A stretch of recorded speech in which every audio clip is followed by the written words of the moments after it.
Donald Trump is apparently leaving in New York, and this is a live look from Trump Tower, where we expect it's going to take about 20 minutes for him to head all the way to the courthouse. He's leaving Fifth Avenue between 55th and 56th, and here is a look, a live picture now as we see the former president of the United States emerging from Trump Tower.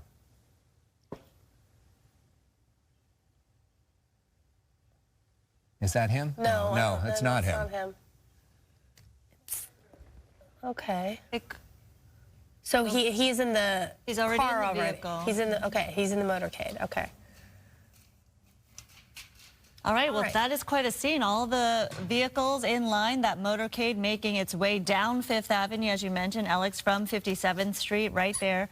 This is, you know, really considered like the Rodeo Drive of Manhattan, right? The heart of Manhattan, and they are making their way downtown to lower Manhattan, where all the criminal courthouses are, and clearly there is a spectacle waiting there, right? Protesters and supporters alike waiting for the former president to arrive. Look at the crowd on the corner right there.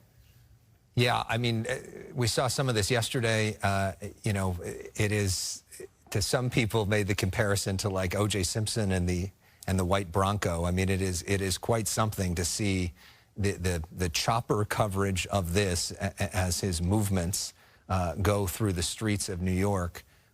Quite a scene. And you think of, and both of you know New York well, how busy and crazy traffic is New York anyways in the middle of the day. And now to close down all these streets for this. Yeah, many of the areas you're looking at, it doesn't look as busy because they've literally blocked it off. So you don't expect to see the crowds that you would typically see on much of the streets there. But wow, this is quite, imagine being there right now, right? It's quite the scene. Yeah, I mean, think if you're like just in a taxi cab, just like as a tourist in New York, and you just happen to be driving right now and you see this through and you see some of the folks there lined up on the streets. It's interesting, you know, as a reporter a few different times, I got to be a part of the presidential motorcade with President Trump when he came here to California, and was in the vehicle right behind him, flying through the streets of Southern California with him.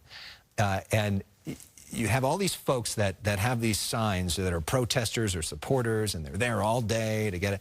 And the car drives past so fast that you can see the image of somebody for like a few seconds, if that.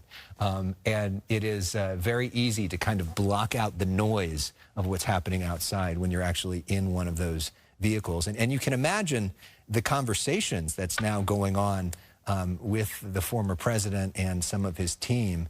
In terms of the optics of this, he is somebody, and I've covered a lot of politicians and interviewed a lot of presidents and governors and senators and congresspeople, and Donald Trump is more aware of and sophisticated about the TV camera than anybody I've ever encountered, with possible exception of Arnold Schwarzenegger, who's pretty close. But Donald Trump understands image, understands the way things are produced, understands camera angles and lighting. Speaking in sound bites. Understands sound bites, understands the power of what one shot can mean.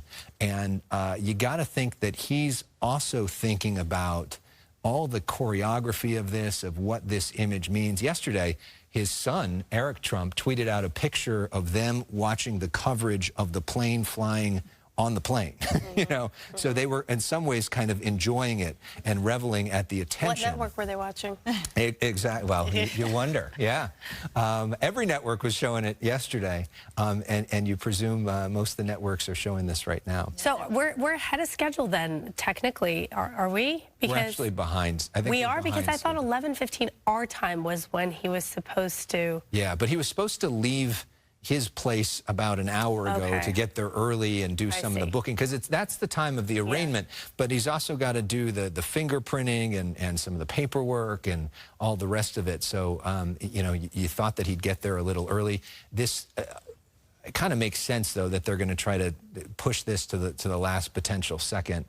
because I can't imagine that it would be both a security risk and, frankly, kind of awkward to be hanging out at the courthouse. So you mentioned how much he likes the attention and the cameras and understands the power of visual media. The fact that there is a gag order, or not a gag order, excuse me, the fact that the judge said there's no video allowed in the courtroom, only still photography. By the way, this judge doesn't allow video in the courtroom to begin with, but they were asked, could you perhaps, there's public interest, could you make an exception? And the answer was no.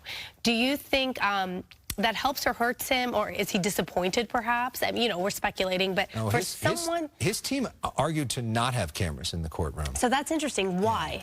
Why do you think that is? I think because I think Donald Trump is used to being in control. Mm-hmm. He likes to be able to control the narrative. I mean, it's part of the reason why he probably left an hour late, so that it was a reminder to everybody, I'm in control. Yeah. You've got to follow this.